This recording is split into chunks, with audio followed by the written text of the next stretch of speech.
Hello, welcome back to TerraFirmaCraft HardRock. In today's episode we're going to go through the process of making steel, but before we do that there are a couple of other things that I would like to do around the base, namely making something called a weather deflector, a leather flask, and we're also going to go through some composters. But before we get into all of that, I would just like to say thank you. We hit 100 subscribers. I didn't think it would happen, let alone that quickly, so thank you all again. It means an awful lot. Now, before we get into all of that stuff, you can see I have began construction on the base. So it's just a start. As I mentioned in the last episode, I am no builder, so it's not going to look too good, but it'll do. It'll do just for me. For now, I'm mainly just living in this basement area / storage. You can see I've moved the cellar and also added some more storage shelves. I'm not entirely sure I'm happy with how I've laid this out, but we can always change it. I've moved some chests and began moving some storage inside. I've sealed the stairs up for now just so that it keeps the climate in here relatively warm, because as we mentioned in the last episode, we are getting closer to winter. With winter and late autumn in mind, I think we're probably going to start with a weather deflector, because in HardRock there are tornadoes or hurricanes. I'm not entirely sure what the difference is, but they can and will come through your base, destroy what you have built if it's made out of wood, and will also pull you up into the sky and potentially drag you around the map for quite some time. They're not particularly fun. They can also be FPS killers, so if your computer isn't of the highest grade, it may be worth disabling the mod. It's called Weather 2, but I think we should be fine on the FPS front. But I am going to build a weather deflector, which will just help to kind of keep those weather effects away from us. Oh, I am dirty. I don't think I've mentioned this before, but that face down by my water and hunger meter is your cleanliness. Now, if it ever gets to the point where it looks dirty, you simply need to just go ahead and jump in water to wash yourselves. If you can submerge yourself or it's flowing water, I believe it speeds it up. But you can also build things like showers and soap to help speed up the cleaning process. Now you can see just down by my hotbar that face looks, I believe that is a smiling face. It looks happy, which therefore means we are clean and we no longer have those movement penalties. Now it is daytime, we can go through setting up that weather deflector. Now, as one of my commenters pointed out, I might just insert that here, one of the use for gems is these weather items, which is what you need to make the weather deflectors. You can crush your gems into powder and use them here. However, you can also use redstone. So if you're at a point like I am, where you have found cinnabar and have processed it into redstone, you can just use redstone. But if you do not, you can quite easily crush up some gemstones with your quern and use the crushed gem powder. We are of course going to use redstone just because we have more of it than our gems. The other thing we need will be some brass mechanisms, which I made last episode, or you saw me do it last episode, which is just forging some brass rods, and we're also going to need wrought iron rods. Now, I have done a little bit of preparation. I have already made some brass rods and wrought iron rods just using the ingots that we made before. I also spent some time just in between episodes getting some more iron because we are going to need it for steel, but we will get to that when we get to it. So I think what I'm going to have to do for now will just be to forge these brass rods into some brass mechanisms, which means I need to relight my forge. You can see I've moved it just over here. I'm not entirely sure if it's a good idea having the forge this close to wood, but we'll see how that works out. And now we have our 5 brass mechanisms, so we can go ahead and make 4 of those. And then let me just double check the recipe. We can go ahead and make our weather deflector. Now, of course, we haven't seen a tornado yet, but I would like for it not to come through the center of the base and just destroy everything. But a weather deflector effectively means that it kills any storms that come within, I believe, a 50 block radius of it. Might be 75, I can't remember off the top of my head. Now, this doesn't actually need to be on the surface as far as I can tell, so you can kind of hide it. So I think what we are likely going to do is just hide it under there. Doesn't really matter exactly where it is. We might end up having to build more than one depending on how big our base spread is, but for now that can stay there and it just protects us for the future. We will likely see some of those tornadoes off in the distance, and I'm sure when we are out mining or other things we will eventually run into them and will feel their effects. I can tell you they're not the most fun. I think our next step, now that we've just kind of ensured ourselves for the future, is we're going to go through composters. You can see I've already built one here because I have been using one while I was building the base and things, but a composter allows us to intentionally kill off seeds or plants to get more seeds. So you can of course make normal compost, which works as a fertilizer, but you can also make a type of compost that will instantly kill whatever plant you fertilize with it. That's important because, as I mentioned before, the only real way to get more seeds consistently is to wait for a plant to mature and die, but that can be rather time consuming. You can see I have made some rotten compost here, and we'll go through how you do that later. I don't know if any of my crops are fully grown yet because I have been using this.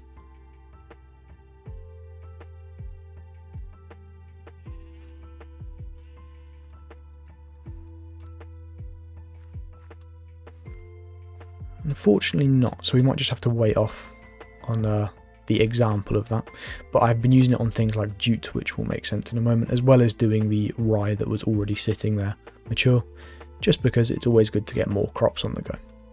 Now, composters themselves are really cheap to make. They are just lumber with dirt in the middle, so I will go ahead and just make another one just to show you, because it's always good to have more than one, and we'll go through some examples of how they actually work. Now, a composter, really simple, 6 lumber, 2 dirt, and you get yourself another composter. Now, it is important not to place these next to each other. If you have these touching, or they are adjacent, it will actually slow down the rate at which they compost, which is not ideal. Now, for what we're doing, that doesn't actually matter, but if you ever want to use it to make compost, to fertilise, it will, of course, slow that down. Now, you can see if we hover over it, it has a green items and a brown items. As far as I can tell, all edible plant matter, so vegetables, fruits, and things like that are green matter. Brown items include things like wood ash, I believe, and other non-edible plant matter. The best one that I've found, or at least the one that is most easily renewable, is jute fibre. This is the kind that has been soaked in water after it's been harvested. You just put it in a barrel with some water and you end up with this jute fibre here. This is also a good opportunity to use any rotten food you have just lying around.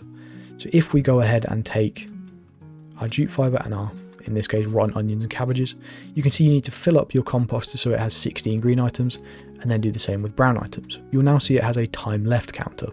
If we were waiting for it to actually turn into compost that will fertilise, we would need to wait those 4 days. We, of course, are not doing that because we're just using it for the rotten compost for now, just so we get more seeds. Now, to turn it rotten, you just need to take any meat item, doesn't matter. We're, of course, going to use rotten because there's no other real reason to keep this around. And if you just right click on it, you'll see it is now turned into a different texture with a red particle effect. Shift right click it and you can see it drops some rotten compost, which is exactly what I have been doing just in the meantime. You can also see that I have slightly upgraded the farms with a roof. There is a important reason for that. When it starts to actually snow here in winter, the snow can build up just enough so the animals can escape. I had quite a spree of escaping animals during one of my saves, which was not particularly fun to deal with. You can see that the familiarity is higher. Just while I do this, I will also mention I think my upload date will change because my working hours have changed. So I think Sunday night or potentially Monday, we'll see when this goes up, will be more suitable for my schedule. I don't think I can do the Friday evening anymore, but it is what it is. I hope that's not too much of an issue. Now, I believe we are going to begin working on our steel processing. For that, we are going to need a fairly long list of things. We're going to need a blast furnace, for which we're going to need a crucible. We're also going to need another crucible to actually make the blast furnace multi-block. We're going to need a bellows. We're also going to need some more casting channels and mold tables. We're going to need an awful lot of wrought iron sheets and some fire bricks. You can see that if we come to our book here, we've already got it. This is your recipe for your blast furnace, and it is a multi-block that looks something like this. So it's blast furnace on the bottom with fire bricks making kind of chimney, and they have wrought iron sheets placed all the way around them. I think we're probably going to go for a max size one, purely just because then we no longer have to worry about upgrading or building it any bigger just from the start. So you can see that's going to be a lot of wrought iron sheets all the way up the side, blast furnace which takes 8 wrought iron sheets, and some bellows. Now, I did go ahead and do some more iron mining. You can see I have some briquettes of iron here, roughly 8,000 millibuckets that I'm going to probably need to process, because I don't think we have anywhere near enough iron to actually make it. Even with that, we might not have enough to do a full-size one, but we'll see. I might have to do a little bit more mining. But to start with, I think we're just going to go ahead and work on our crucible, for which we're going to need some fire clay. Now, I don't think I have any of that laying around. I have a very small amount, but I'm going to have to go ahead and make some more. Hopefully that will be enough for now. Of course, we're going to need some fire bricks just to put around the top, but we will just for now do the crucible, if I remember correctly. Yeah, should just be this. Now we're going to need 2 of these, because we need one for the blast furnace block itself, as well as one to go on the bottom to collect our pig iron, which we will then have to process later, but you will see that in the future. Now we need to of course fire these, but now that we have a bellows attached to a crucible and forge, we can actually use that as opposed to using a pit kiln. I'm just going to have to go and eat. Now the food store is looking a little bit light for what I would like, but I'm going to just continue to focus on getting some more seeds for some of our crops, as well as feeding up our animals so they can begin to breed, because it would be nice to have access. Those pressure plates might get a little bit annoying. It would be nice to have access to animals throughout the winter. Now, just as an example, we will go ahead and do this. Now, I believe can go in there. Can they go in here? They can. I believe they go in the crucible, if I remember correctly. We'll see shortly. But if we just go ahead and light our forge, and then we're going to need to wait for it to get up to the max temperature of charcoal, and then we'll have to bellows it. I suppose just while we wait, if anyone has any suggestions of what else you would like to see on the channel, I'm more than welcoming suggestions at this point. I know that HardRock is going to be a fairly long series, but I might be able to start making other videos alongside it. Maybe not to the point of 2 videos a week. It might have to be, you know, the weekly HardRock plus maybe 1 extra video every 2 weeks or something like that. Now, for the blast furnace itself, we're going to need some wrought iron sheets, which means I probably shouldn't have unlit that forge. But wrought iron sheets, you've seen me make sheets before at this point, I would imagine. They are simply just forging some wrought iron double ingots, which we need to forge weld with our anvil into wrought iron sheets. So I'm just going to go ahead and do 8 of those just so I can make the blast furnace block. And now we have all of our sheets forged. So our next step will be to actually construct our blast furnace block. I believe the first time I did this, I unfortunately made the vanilla style of blast furnace, which didn't work. It took me far too long to figure that out though. And now we need to have a look at actually setting up our multi-block, which again, consulting our book, the basic level 1 will look a little bit like this. So we're going to need some more wrought iron sheets as well as some fire bricks, but I think I'm going to just create a little bit of space over here, potentially cut down that tree because we don't really want a fire, just so we can put it somewhere. It is going to be fairly big and fairly ugly. We might build a building around it at some point just to hide it. Now that should be enough fire bricks to give us at least a decent start on our blast furnace. As we've already seen, I have quite the talent for underestimating how much of something I need. So we are again going to just refire that in the crucible using our bellows to get it up to temperature to actually make it into a fired fire brick. Strange thing to say. We just drop those in there and wait for that to get up to temperature. And now we have all of our fire bricks that have been fired. So we can go ahead and use some of our mortar we got from 4 and turn these into actual blocks. We ended up with 12, which I don't think is a million miles away from where we need to be. And we can start to actually lay down our kind of setup here. So we should go crucible, blast furnace, and then we'll need to add our fire bricks around the top, which I have a couple of blocks here just to elevate myself up. And if memory serves, it should be, well of course to remove that in a second, something like this. And then just build up. Yeah, I believe that hurt quite a lot. I did actually end up removing the first aid mod because those jitters were getting kind of worse that we saw in one of the previous episodes. It was just very distracting. Now, so we need, in theory, 2 more tiers. but we don't necessarily need that for now. That was just me getting ahead of myself, I suppose. Now, to add on to this, we're going to need to surround each one of these sides in wrought iron sheets, so we're going to need quite a lot.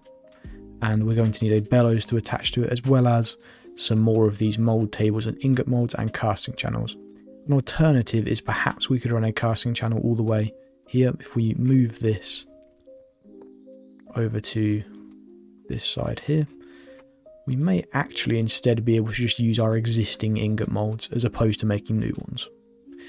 I think we might actually do that, so we just need some casting channels going along there to the crucible. So we'll go ahead and do that. Just while those casting channels get fired, we can go ahead and make a bellows, which will need to go on the side of our blast furnace.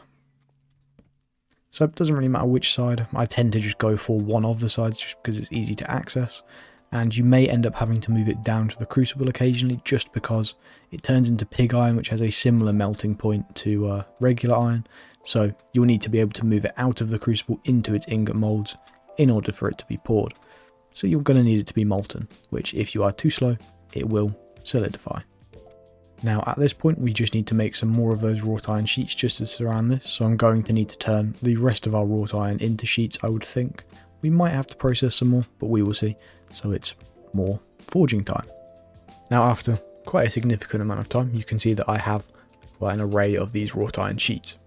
Now before we go ahead and just start placing them all the way around here, you can see there is a slot here in our blast furnace UI. For that we need one of these. It can be made out of pretty much anything as far as I can tell. I have no idea how to pronounce it. I think it's a tuya. We are going to go with a raw iron, for which we are going to need to forge a double iron sheet into one of these tuyas. Please correct my pronunciation in the comments. Now, for that we are of course going to need to go ahead and weld two of these iron sheets together. So I'm going to go ahead and do that. You may also notice that the wooden pattern is not matched on this side as it is over here. That is because, as I kind of suspected, this did eventually catch on fire, which isn't particularly helpful. I may either alter the design a little bit, or I may just move the forge over to this side and kind of rejig things around over here a little bit. We'll see then. I'll make that decision at some point. And now we have our wrought iron tuya. So we can go ahead and pull the remaining of that charcoal out of there and take our iron sheets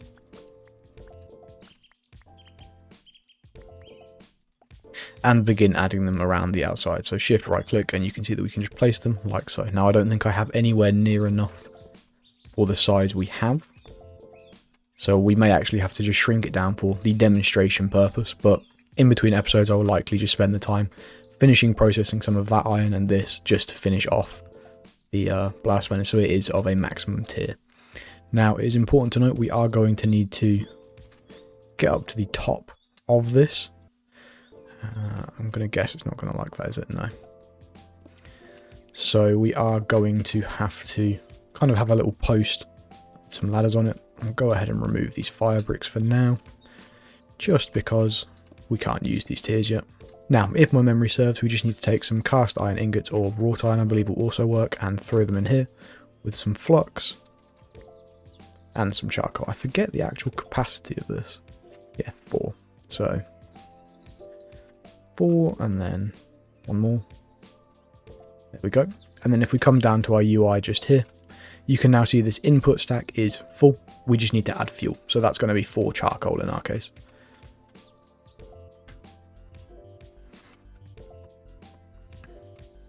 Then we need to go ahead and grab our fire starter and light our blast furnace.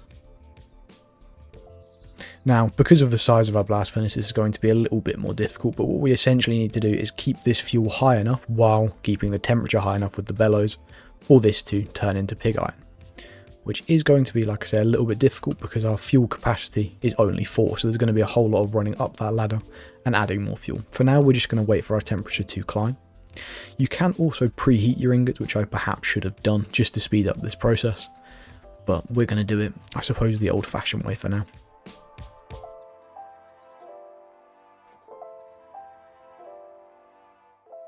But I believe we need to keep this at pretty much max temperature for as long as possible, and we will eventually have it converted into pig iron. That's the whole reason we have the crucible below, because that pig iron will flow straight down into the crucible, at which point we can just pour it from here into our ingot molds. Now it is only going to make 4, so I suppose what I should do is remove that one. That should now just pour into those 4 ingot molds. Okay, you can see our temperature is now maxed out at the charcoal's max temperature, so we just need to continue to hit this bellows and keep it nice and high. And you can now see our input has emptied and it is filling up our crucible with pig iron.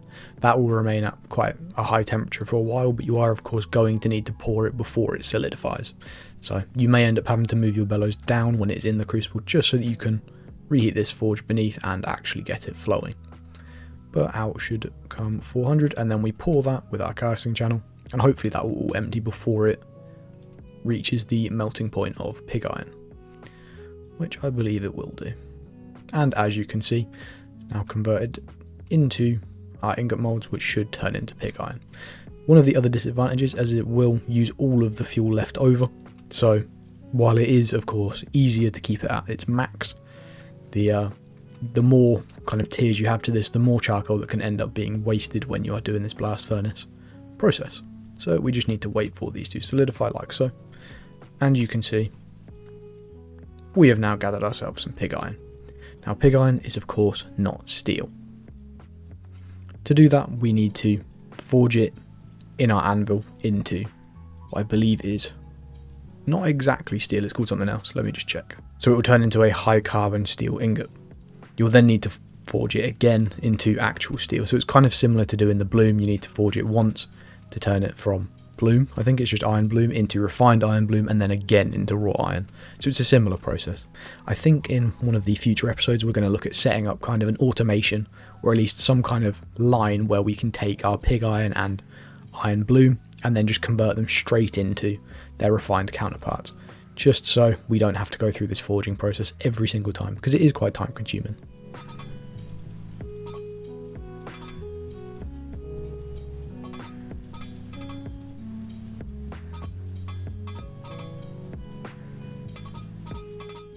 Now you can see we have high carbon steel, as well as a byproduct of slag, which I'm not entirely sure what its uses are. It could be used to make fertilizer apparently, and in itself it has a 20% phosphorus and potassium, so you should just be able to go and right click that on farmland and fertilize it. Seems like it doesn't have too many other real uses apart from maybe just some blocks, but I suppose it is worth keeping around.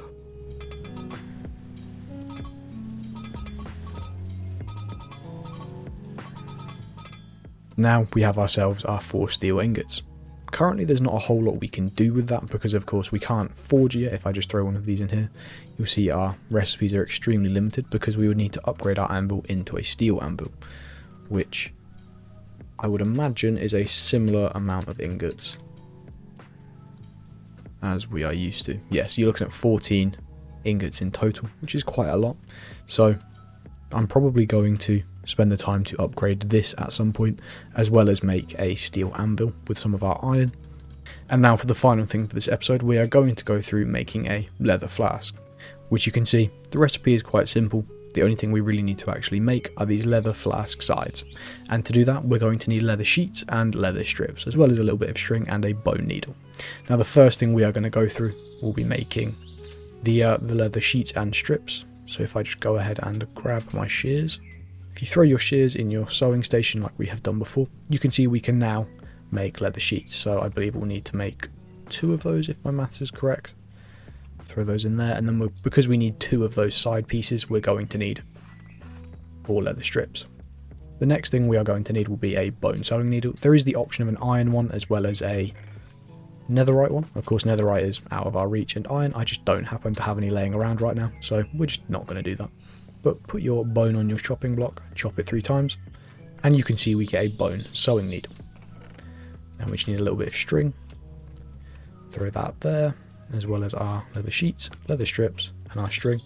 And you can see we can select our leather flask side, make a couple of those, and then we just need a bladder. Bladders you get from hunting animals or slaughtering animals. There is a percentage chance, as far as I've seen, for them to drop. So when you actually get into slaughtering your own animals, you will end up with a surplus of those, which is quite convenient because these flasks do have durability, and that is how you can go about repairing them. It's just with an additional bladder. Now, The reason for this leather flask as opposed to the ceramic jugs that I have been using is these can only hold 1 drink's amount of fluid, as well as the fact they have a random chance to break every time you drink out of them. These on the other hand, if I right click on this, you can see it's now full, and if I drink out of it, it'll actually show you the amount it holds. So it would be 500 millibuckets if I didn't take that drink, so that is 5 drinks worth of fluid. So with all that in mind, I think I've covered everything for this episode that I'd like to. In between episodes, I'm just going to continue to kind of build the base up. I will also get the blast furnace up to the max tier. That just involves me doing a lot of iron processing, which I'll do in between episodes because it is quite tedious. I will also spend some time just kind of tending to the farms, potentially harvesting some crops and things of that nature. So thank you if you made it all the way to the end. If you would like to, drop me a like, a subscribe. It lets me know you want to see this content. Keep coming. With all that in mind, have a good rest of your day, a good week, and I'll see you in the next one.